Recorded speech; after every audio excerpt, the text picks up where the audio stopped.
Welcome to Coffee Tech and Opportunity, your go-to live stream where seasoned professionals gain insights to navigate the evolving tech landscape. Join us as we brew up strategies for career growth, hiring, and technological innovation in today's dynamic market.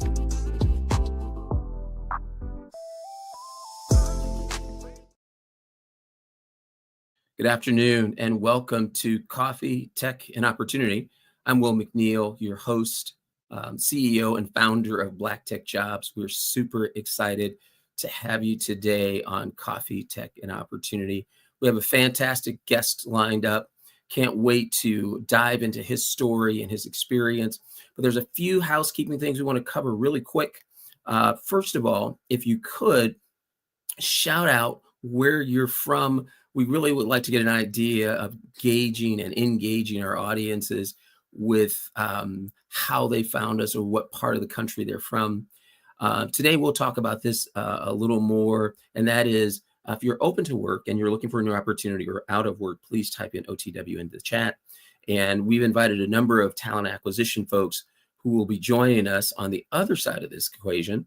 And if you are a hiring manager or a talent acquisition professional, we're asking that you type in hiring in the chat so that the folks who are open to work and looking for opportunities can connect with you live. Again, if you're a hiring manager, type hiring in the chat. And if you are open to work and looking for opportunities, please type OTW. And last but not least, again, please shout out where you're from. We'd really like to get a feel for where our audience is coming from. So without further ado, I want to introduce our guest. We are super excited to have him on the show, Mr. Gregory MacKenney. Greg brings some amazing experience to the table. He went to Morgan State and Cornell, trained in engineering at both universities, and his master's at Cornell. He's a leader with 25 years plus of global executive experience in technology. He's built his career leading manufacturing, quality, R&D services, and P&L operations through strategic clarity and operational excellence. He's a passionate developer of leaders. He's known for his integrity, mentorship, and ability to elevate teams in any environment. And today, he's the founder and CEO of GM Titans and Associates. He now empowers executives and leaders and their organization transformational growth. Without further ado, please welcome Greg MacKenney to the show, please. Thanks, Will. Thank you for enduring us through our applause track there. I introduced you to our audience. We're super excited to have you. Can't wait to dive in. This is a heavy 30-second segment, so I want to just plunge right in. And I'll start with, here's a guy who went to Morgan State, who went to Cornell, engineering background. You had to be wicked smart at math, start getting out of the gate. So I'm going to ask you to tell us, of all the things you could have done, why did you choose both engineering and technology? Well, that's a great question. The answer to that question really starts when I was in middle school. And so in middle school, I had a science teacher and this was in 6th grade, that pulled me aside and say, hey, we have this program, this after school program. It was called MESA, Math, Engineering, Science, and Achievement. So this was before the days of STEM. We didn't refer to it as STEM then. Okay. And she said, it's an after school program. I think you would do really well in it. Give it a try. For me, I went to a school where I had to take public transportation for middle school. And so when I went there, I had to think about, did I want to stay after school? That means I have to catch the bus, I have to walk the bus. But what happened, Will, was I tried it and I fell in love with engineering. The other piece for me was, at the same token, I fell in love with it so much, I joined Science Olympiad in middle school. And so With that, I had the opportunity, we had won the state championship. And so I had the opportunity to travel to the University of Colorado. So it was my first plane flight. And so there I knew that engineering would open up doors and opportunities for me. Okay. That's awesome. Timothy Simmons commented, it looks like the screen is frozen. Everyone want to make sure that you can see and hear us. Just chat that a thumbs up or it's all good if it's all good, so we can continue forward. We absolutely want to deliver a high quality program today. I want to dive into kind of my next question. leadership, this is a disruptive time today. Greg, you led global teams through complex operational and business cycles. In a market where layoffs, AI disruption, and constant restructuring have become normal, what leadership traits do you think are most needed to guide teams through kind of the uncertainty going into 2026? That's a very relevant and timely question, Will. And so as I think about this based upon my experience, my research, and then engaging with other leaders, there are four traits that come to mind for me. The first trait is adaptability. And so the world changes fast. Leaders have to evolve just as quickly. Leaders have to learn, unlearn, and relearn quickly. The next trait that comes to mind for me, Will, is clarity. And so as you think about being able to have a clear direction in the midst of uncertainty and really being able to articulate that to your team. The team is not expecting you to be perfect and have all the answers, but they are expecting you to speak honestly about reality and do it without panicking. Mm-hmm. The next trait would be a very important one for me, which is courage. And if you think about courage in this time, as leaders, we are expected to act decisively when we don't have all the information. And so being able to distribute that, demonstrate that, and be able to do that in such a way that your team is able to understand and follow you is going to be key. Yeah. The last one that I'll speak to is empathy. And this is one that doesn't get a lot of attention, but it really should. If you think about what's happening with respect to AI and automation and changing the workplace, the importance of the human connection is more valuable than ever. So leaders have to be able to ethically orchestrate that human AI collaboration in such a way that AI enhances, but does not replace the human. And so I call that ACE. Acronyms help me remember things. I came up in a company where we use acronyms, so adaptability, clarity, courage, and empathy, ACE. And so I would ask that question of those on the call, if you're a leader, are you an ACE leader? Yeah. If you're not a leader, do you see ACE leaders?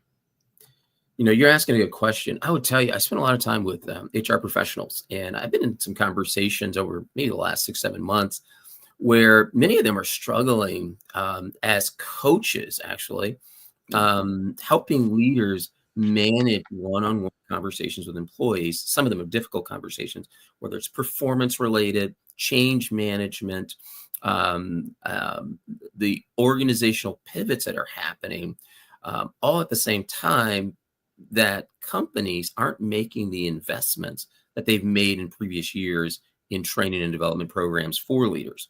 And so in the absence of that investment, we're seeing a trickle down effect onto the individual contributors, even the more senior contributors, and that being a factor prohibiting them from executing their jobs at the highest levels. Let's talk about the future of senior leadership roles a bit. We talked about AI in the last question, but with AI reshaping everything from engineering to operations, what are your thoughts on the biggest shifts you're seeing in the expectations of senior leaders? Because sometimes their expectations are different than frontline leaders, people who are talking to the folks who are doing the work every day, and the individual contributors who are actually executing the mission, executing the strategy. And so two-part question. So what are the biggest shifts that you're seeing in expectations, not their actions, but their expectations for senior leaders? And then what will separate the good leaders from the great leaders over the course of, let's say, the next 5 years or so? Yeah. The first shift I'll speak to, Will, is the shifting from technical expertise to having curiosity and a growth mindset. So leaders are not expected to know and master every AI model. They're not expected to become, engineering prompt experts. But what they are expected to do is ask better questions. They're expected to experiment with AI tools, and then also model curiosity such that their teams feel comfortable exploring AI themselves. One question I often would ask as a senior leader is, particularly around AI, is to the team, what business problem or pain point that you see now where AI can help? And so it's really identifying those use cases and including them in the process of identifying where this can actually be utilized as a tool. Another big shift, if I could speak to this, Sure. is, and you hear this a lot, both in corporations, from government as well, is oversight. And one aspect of the oversight piece that I'm seeing as a shift is moving away from focusing on too much around the oversight and looking more as to how do you empower AI enhanced teams. So Gartner notes that, and I'll speak to this from a leadership perspective, that coaching, performance reviews, onboarding, all those things are now being accelerated by AI. And so as a senior leader, you're expected now to be able to utilize AI to expand your span of contribution, looking at ways to free up your leaders, your management team from some of the process policing to really being able to work on the higher value add activities such as talent management and change leadership. Yeah, I get it. When I think about what's happening today, I want to shift gears a little bit and talk about the job market. I think it's a critical point because a lot of people are concerned about it. I'm reading posts on Reddit, on dialogue, conversations, and other forms of social media, even like at Glassdoor, on people struggling to find their next role. And there's a real challenge with being able to pull that off. So the amount of time it takes to get hired, we put a piece, and I'll publish the link before we wrap up the call for those who are watching and want to check it out later, for kind of how long it takes to get a job. I mean, there are people who've been out in the job market for greater than a year, some senior leaders for greater than 2 years. And this is a real challenge in the marketplace. So many, especially mid-career professionals, even to the more senior, they feel a little lost in this job market, especially for those who have been working at the same company for more than 3, 5, maybe even 10 years, and understanding that this job market is something like nothing they've ever experienced before. What guidance would you offer them to people who suddenly find themselves needing to pivot or reinvent their career or career search? Make no mistake about it, having to make a career pivot or to reinvent yourself after 25 years or 20 years within industry is both daunting, but also liberating. And I say that, because that's my story. And so to tell my story a little bit, I was working in corporate America for 25 years. And my company went through a restructuring. With that restructuring, my role was eliminated. And so for me, it was a time to kind of pause and think, what do I want the next chapter of my story? And so I looked at it as not that I lost a job, but for me, I gained a calling. Why I say that is it gave me a chance to focus on my true why. What was I passionate about? And so for the years that I worked in corporate, I loved the time that I was there. But what I found about myself was it wasn't about titles. It wasn't about climbing the corporate ladder. It was more about the times that I could work with individuals to help them grow and achieve their success. I found that deeply fulfilling. And so I had a conversation a couple years ago with my executive coach, and that's the business that I started. And he told me, he said, Greg, you're already coaching. You've been coaching for 20 years as a leader. You just now have to make it official. So it was something I took into consideration as I thought about what my next chapter was going to be. Thinking about my passion, my why, but also really looking at how do I help others be more successful. And so I took that passion and turned it into a profession. And so that was, led me to launch GM Titan and Associates, was to really be able to reinvent myself to be more purpose-driven. Now, to bring it back to your question, if I may, my guidance to people that are trying to navigate this space is try to determine what your why is. There's a great book by Simon Sinek that talks about finding your why. For me, I also like good to great, and the concept of a hedgehog, identifying, what you're good at, identifying what you're passionate about, but also what can drive your economic engine. And Mhm. so I would say do that as a starting point, because that's going to be your compass. That's going to be your North Star. And those things that are very much purpose driven will also give you the resilience to follow through. Now, what I would also say too is look at different options. Decide whether or not you want to continue doing what you have been doing, which may be a viable option. I looked at, do I stay in the corporate space? I also looked at franchising. I looked at, starting my own business. I looked at, fractional work. I looked at a number of different things. And so I would say do your homework, but make sure whatever you choose is going to get you closer to being able to fulfill your why. Mm. And be patient. It's tough out there. It is going to take a while. It is going to take, you heard me mention courage a little bit earlier. It's going to take some courage. It's also going to take, being able to accept a new identity. Mm. That one's a big one, because so often, especially as you become a senior leader, people recognize you and your title together as almost being symbiotic. So not that two separate things.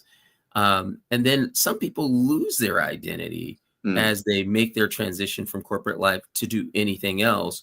Or during that period of transition, when you're doing your research, trying to identify your why, trying to figure out your path forward.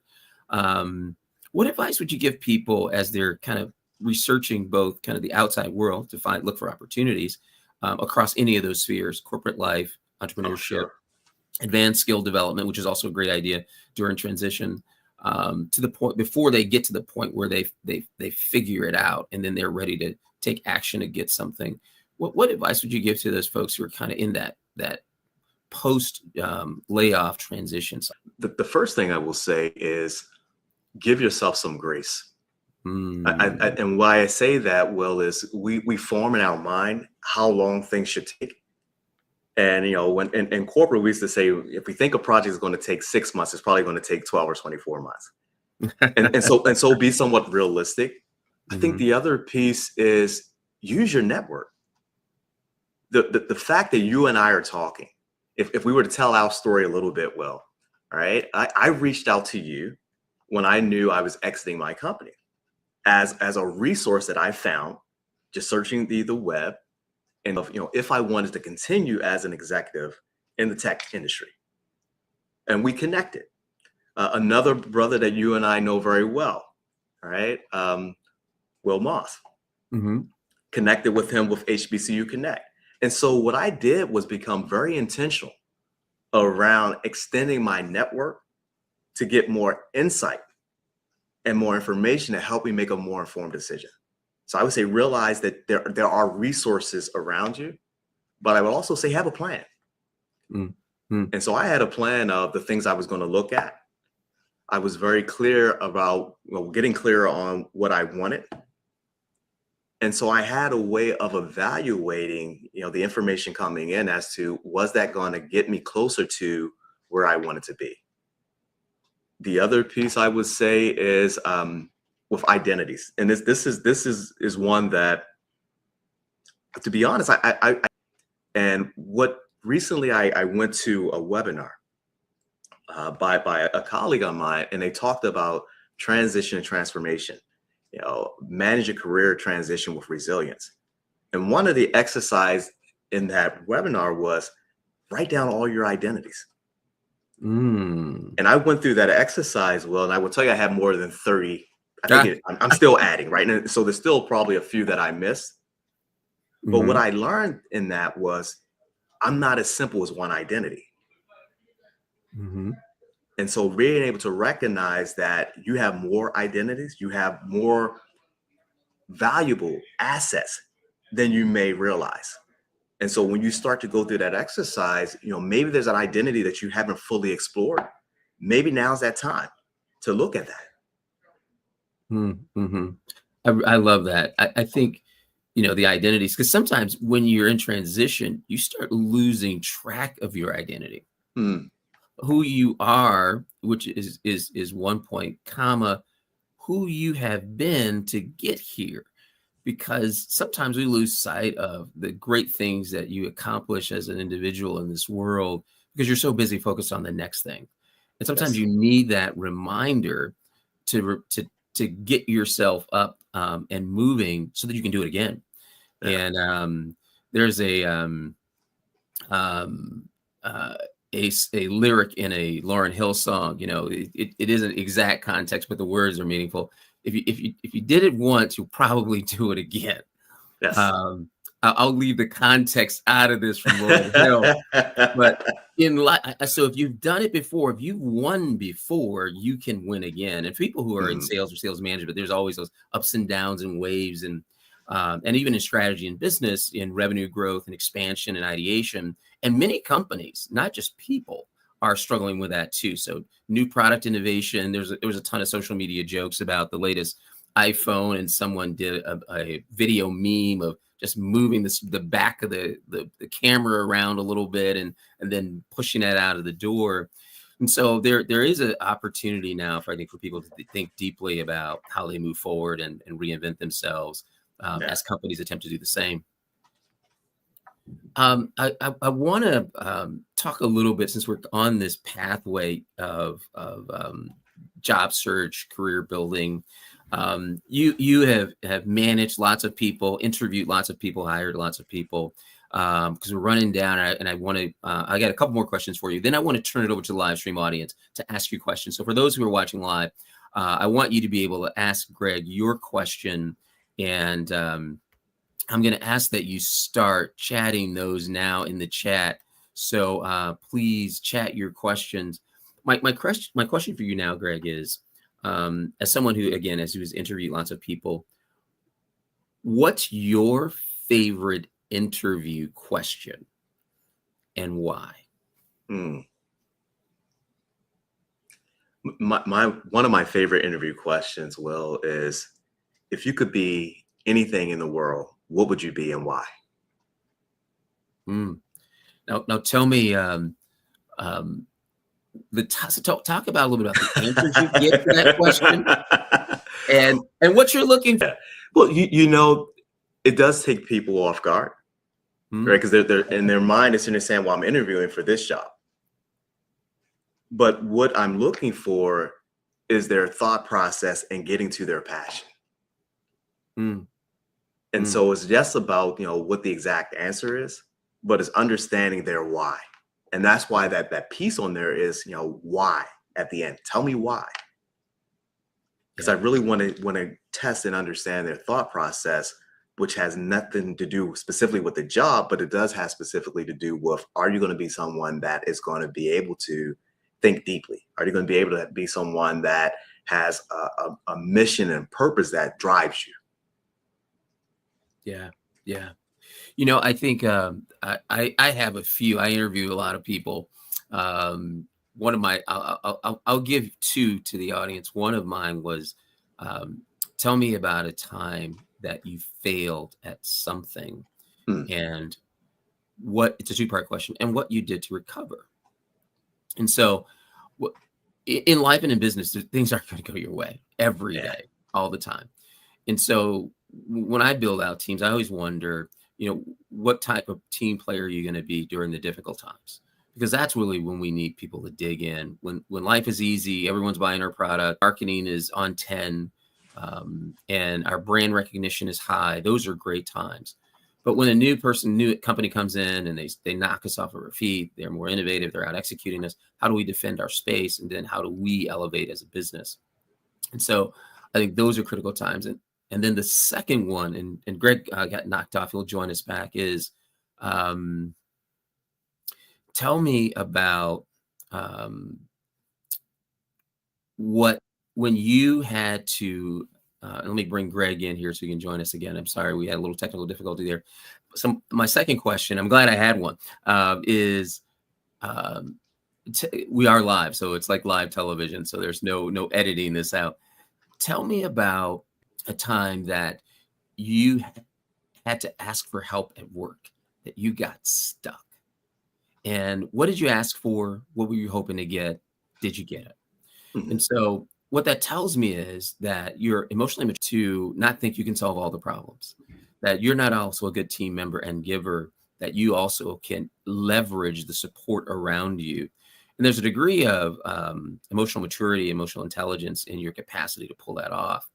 And so I look for people who can both give, help, and recover during difficult times, but are comfortable with the people around them. And hopefully we've done a good job of surrounding them with talented people to be able to provide them with support, guidance, and leadership.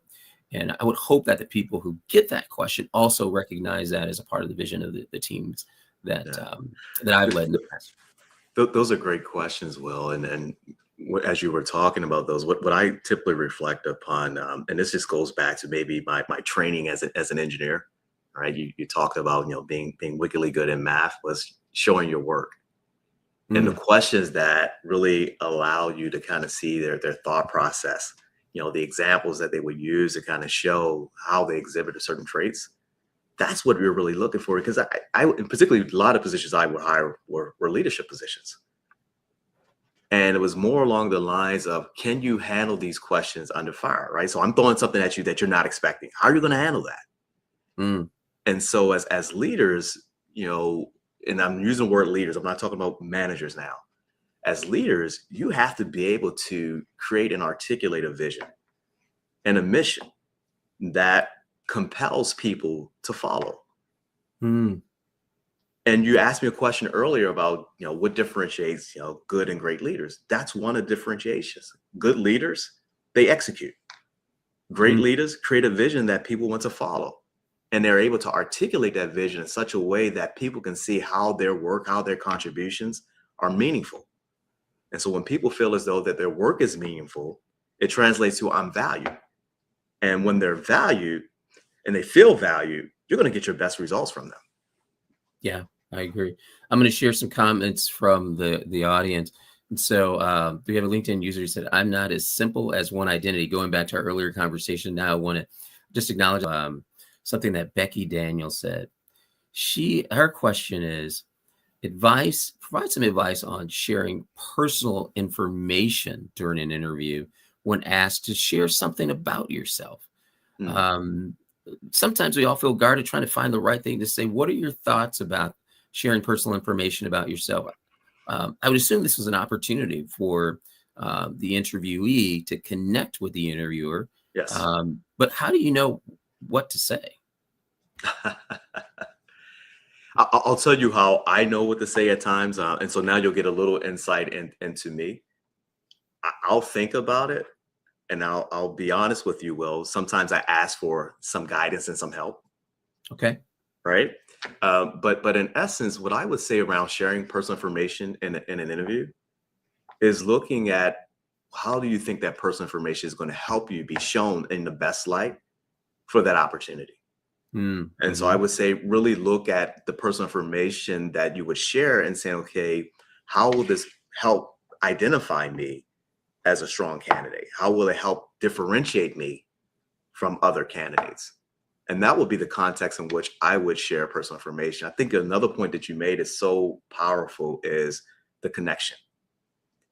And I was having a conversation with someone, and whether we like it or not, there's a likability piece that's being assessed as part of the interview process. And so the more that a person can glean in terms of who you are, then that maybe helps them determine, are you someone that I will want to work with? You've heard, in the past, people talked about voting, and, the candidate I vote for, is that the person I would want to have a beer with? But this is real talk, Will, because you're dealing with people and relationships. And so the best way to put yourself forward in such a way that it provides maybe a more holistic view of you, if you think that is what's necessary to differentiate you in the job opportunity. And differentiation is the key. If we talked about AI earlier and looking at how AI is being used, a lot of people are getting screened out from the very front of the hiring and recruiting process by AI. And so now you think about, what words do I use? How do I differentiate myself in my resume? And there's AI tools to help you with that. but this piece of differentiation and tying it back to the personal information, do it from the standpoint where you think it will gain you advantage in terms of how you're viewed as a good candidate for that position. Yeah. And so, and I'll chime in too, Becky. I think great points, Greg. It, do a little research on your interviewer or the interview panel. So as much information as you can gather on them, who they are, what they do. And I'll give you a real life example. I was interviewing with someone who was a president of the division. This was some years ago. And I was teetering if we were going to move forward with Black Tech Jobs or if I was going to take this job. And it was a big job, big company, great stories. And so to be competitive, I wanted to know who I was interviewing. So I found the person who was interviewing me a story about her and her father being bonding in connection because her father was some famous business executive guy, fishing. He didn't have a son, so she was his fishing buddy when she was a kid. Her other sister had no interest in it whatsoever. I too, that was a bonding thing with my dad, father. And so I talked about kind of what you learn fishing: patience, discipline, focus, pivoting, and preparation. So having your equipment, because kind of once you get to an open, desolate body of water, if you didn't bring your worms, it's a big bummer in the day while it's something so small. And so I found this was actually featured on her college newsletter. Now, this person, let's say they're way north of 40 at this time, and they had featured her story as an alumni, and that's where I found the fishing story. And so during our conversation, I was ready to go with that should it present itself, and it did, which I anticipated that it would. And so I would say for folks who are interviewing too, anticipate the higher you go up the chain, everybody you're competing with is talented and exceptional. What the differentiator, the key differentiation point is, do I like you? And when things are tough, am I going to want to go to battle with you on my side? Yeah. And so, and that's the power of the networking and the social part of internal referrals come from. And so those questions, great question, Becky. It is.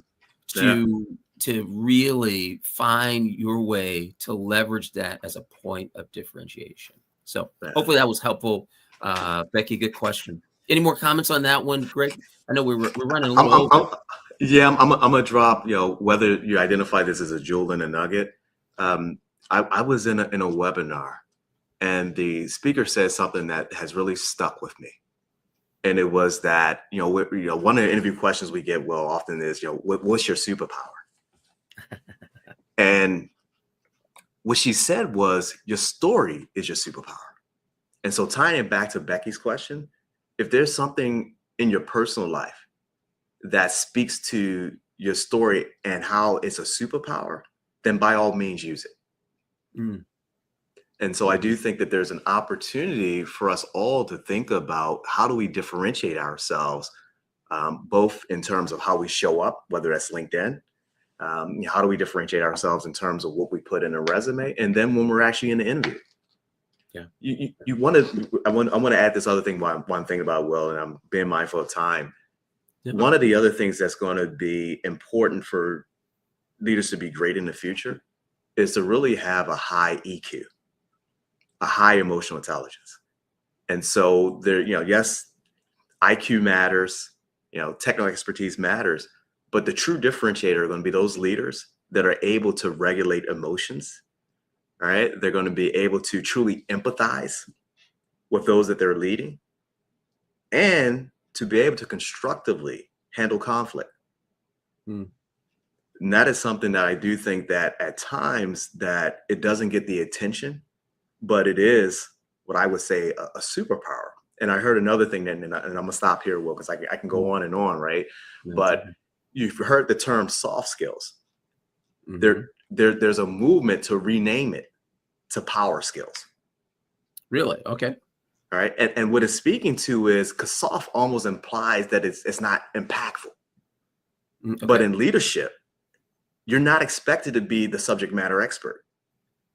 You're not expected to, to have all the answers. but you are expected to be able to drive results through others. And that starts to really center around, do I have all of those other quote unquote soft skills? And so I tell people that, and that's often a big challenge that leaders have is, particularly those that are coming in from an individual contributor, is how do I make that transition from being the subject matter expert to being a leader? Yeah, and those are important skills to develop. I would say that's probably one of the greatest missing pieces today, and especially in middle management now. Managers of managers, your direct reports find themselves in a difficult situation with an employee or with a customer or the vendor or partner, and you're trying to find a pathway forward to a solution. It is those soft skills, or how did you rephrase it again, Greg? What's the new term coming out now? Power skills. Your power skills. Um, and I think about just kind of from an advice perspective, like in today's world, so much of training is left upon you as the employee.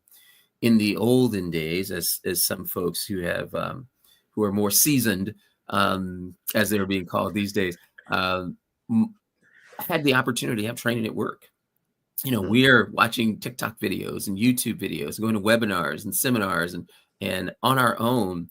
And those are critical investments, not just networking opportunities, but other skill investments. And so one of the things I know we've run over, but one of the things I would leave the folks who are still hanging out with us and the folks who will watch this later. So if you did join us late, you can watch the replay after on the same link that brought you in today. Is your investment in yourself has a huge impact on where you go. And that's a combination of, the books you read in today's, high-tech media. There's a very good friend of mine and mentor I met a long time ago when I was a soldier in the Army, gave me a book, and I still have it. So I dare to say the year, but I would say it's way before anybody that plays quarterback in the NFL, where he was even in college. And the book's called The Magic of Thinking Big. And a mentee/mentor of mine you're reading that? And I pulled out my copy from a long time ago, back when regular gasoline was being sold. And I shared it with him. It was tattered, book ears turned on pages, and lots of markups and things sticking out of it to hold on to it. But I think it starts there, like what you think about the most during times of great victory. So if you're thriving, that's a gap between good to great, right? So getting comfortable with thriving and not getting to that next level of execution. Or if things are not at their best in your professional life, how do you pivot and get the good days back? What can you control within your universe, and how can you execute against that? And so as you do that, goal setting, writing things down, finding your path, and then iterating, because you probably won't get it right the first time. But if you do, hats off to you. But if you need 3 or 4 iterations, a couple other pivots and adjustments, every thing that you uncover that doesn't work perfectly is a lesson and a preparation for a future experience. So in the words of Rosie Perez and White Men Can't Jump, sometimes when you lose, you really win. Yeah. And sometimes when you win, you really lose. And I'll tell you, it took me 10 years to figure out what the heck she was talking about. But if you understand it, and if you experience enough in your professional life and personal life, you will find that you'll be able to do great things no matter what comes your way. Yeah. Great. I'll leave the last part to you, man. You have dropped some gems today.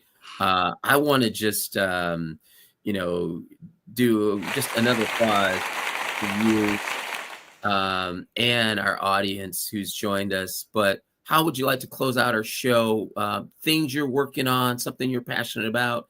Please share and how people might get in touch with you, because coaching has never been more important. So if you are looking to expand your career, we have an exceptional coach on the line with us today.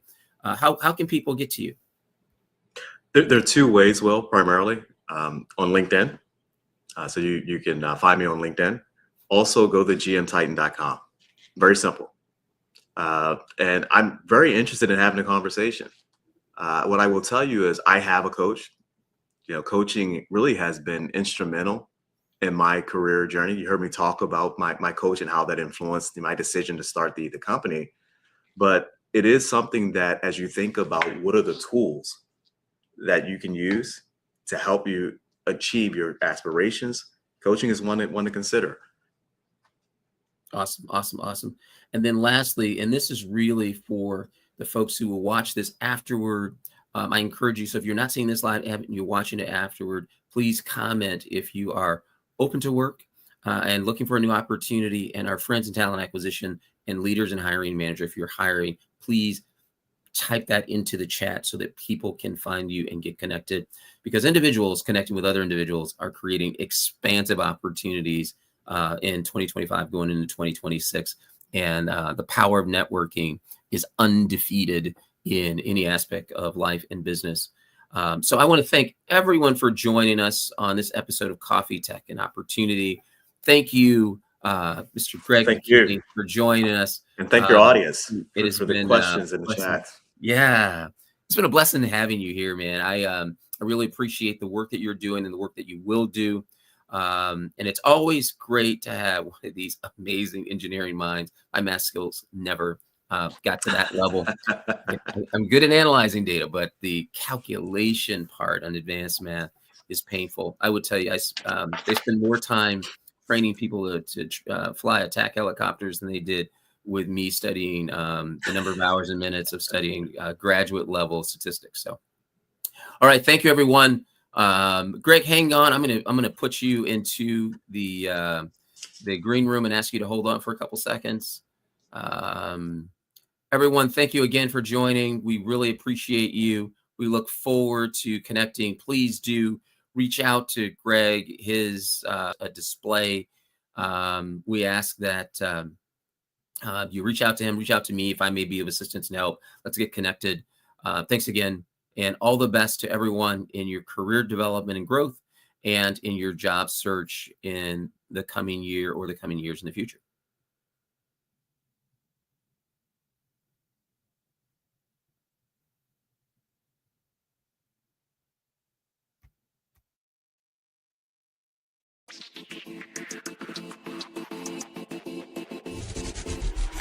Thanks for joining us on Coffee, Tech, and Opportunity. Don't forget to subscribe and share this episode with your network. Stay connected, stay curious, stay committed to building your career. Keep the conversation going and catch us in the next episode.